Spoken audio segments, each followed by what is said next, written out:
Police अगर ये कह रही है कि वो हमारी गोली से नहीं मरे हैं, तो आप ये तो तय करो कि वो किसकी गोली से मरे हैं। और भय पैदा करेगी समाज के अंदर, तो आप एक गौरवशाली भारत का निर्माण नहीं कर सकते हो। आप युवाओं को मायूस कर रहे हो। सारी दुनिया कह रही है कि ये टाइम का जो लोकल लीडरशिप है जनपद संभल की, वो तो जिस समय ये वाकया हुआ है उस समय से ही वहां पर लोगों में शांति की अपील कर रही है और किसी तरीके से और वायलेंस आगे न बढ़े इसका पूरा प्रयास कर रही है।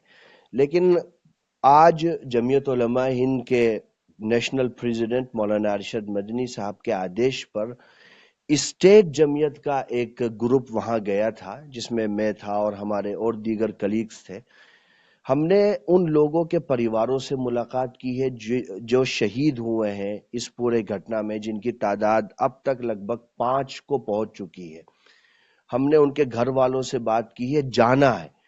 तो कुछ क्वेश्चंस खड़े होते हैं। पहली चीज तो ये है कि देखिए, पहले सर्वे का आदेश कोर्ट ने दिया था, दूसरी पेशी कोर्ट में 29 को होनी थी, लेकिन उससे पहले पहले दूसरा सर्वे आनन फानन में कराया गया, हालांकि उसके आदेश कोर्ट ने नहीं दिए थे। ये एक सबसे बड़ा क्वेश्चन है कि आखिर इतनी आपाधापी किस चीज की थी, किस चीज की जल्दी थी जो आप वहां पर करने जा रहे थे।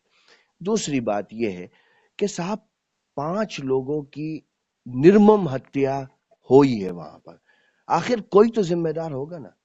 पुलिस अगर ये कह रही है कि वो हमारी गोली से नहीं मरे हैं, तो आप ये तो तय करो कि वो किसकी गोली से मरे हैं।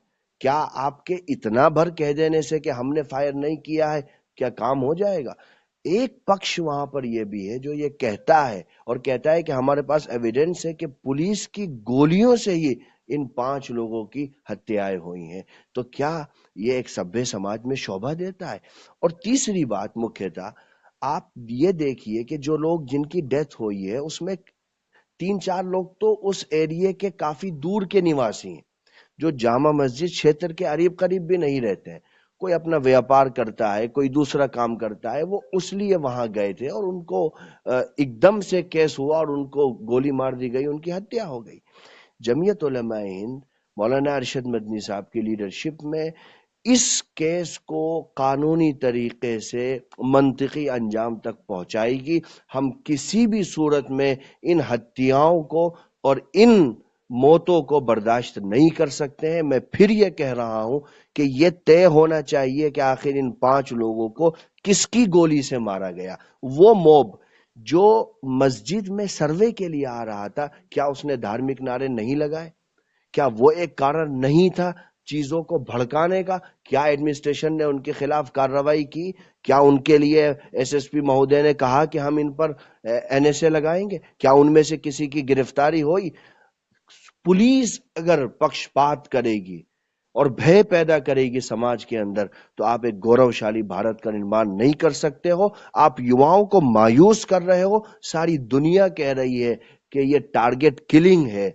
आपको इसका जवाब देना होगा और जमीयत उलमा हिंद आखिरी वक्त तक इस लड़ाई को कानूनी तरीके से लड़ती रहेगी। हमने संभल की जनता को यही कहा है कि आप अमन व अमान, शांति बनाए रखिए, वायलेंस किसी भी रूप में उसका सहभागी मत बनिए, अमन व अमान के साथ चलिए। हम कानूनी तरीके से भारत के संविधान में जो हमें अधिकार मिले हुए हैं, उन अधिकारों को बुनियाद बना करके हम अपना हक जरूर लेंगे और इस केस को इस तरह हरगिज नहीं छोड़ेंगे। तो लीगल कार्रवाई आप भी करेंगे, प्रोसीडिंग लीगल?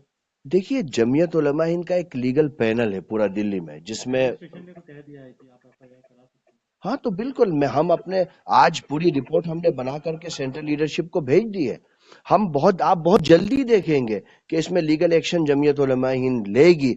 हमें यकीन है, जिस तरह बुलडोजर के मसले में, एनसीपीसीआर के मसले में, असम के मसले में, एनआरसी के मसले में सुप्रीम कोर्ट ने हमें न्याय दिया है, संभल के मसले में भी जमीयत उलमा हिंद को न्याय मिलेगा।